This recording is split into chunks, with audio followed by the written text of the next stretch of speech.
plupart des gens à qui l'on parle de nouvelles élections vous répondront que le résultat sera le même que l'année précédente. Donc c'est une vision complètement intemporelle du monde, de l'histoire. Tout à fait typique de l'ignorance complète de la périodisation astrologique. Et bien justement, précisément, organiser des élections en 2023, par exemple au printemps, au mois de mai, juin 2023, peut ne pas produire les mêmes résultats que l'année précédente. Parce que nous sommes à une période de basculement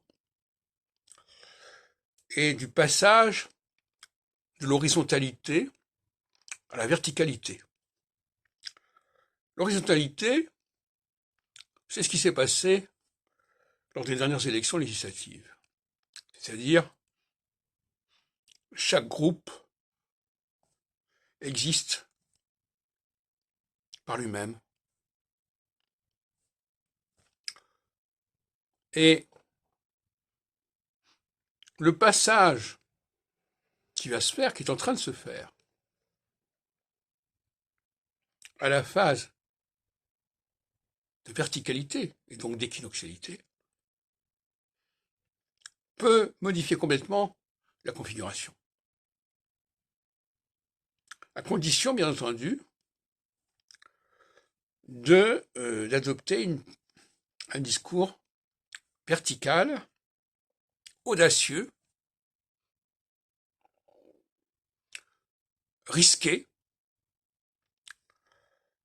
qui notamment pourrait faire bouger les lignes au niveau de l'abstention,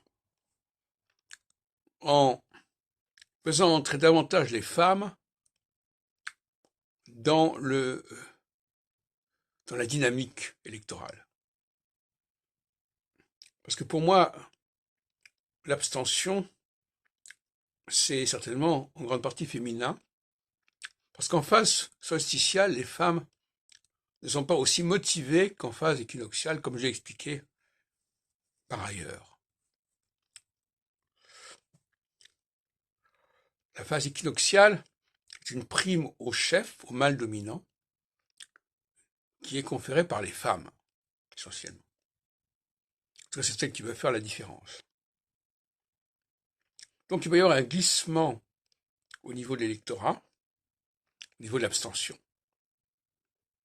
Certaines personnes peuvent s'abstenir qui s'étaient manifestées en 2022. D'autres personnes qui ne s'étaient pas manifestées pourraient se manifester en 2023. Donc l'astrologie, là, joue un jeu important, c'est un pari important,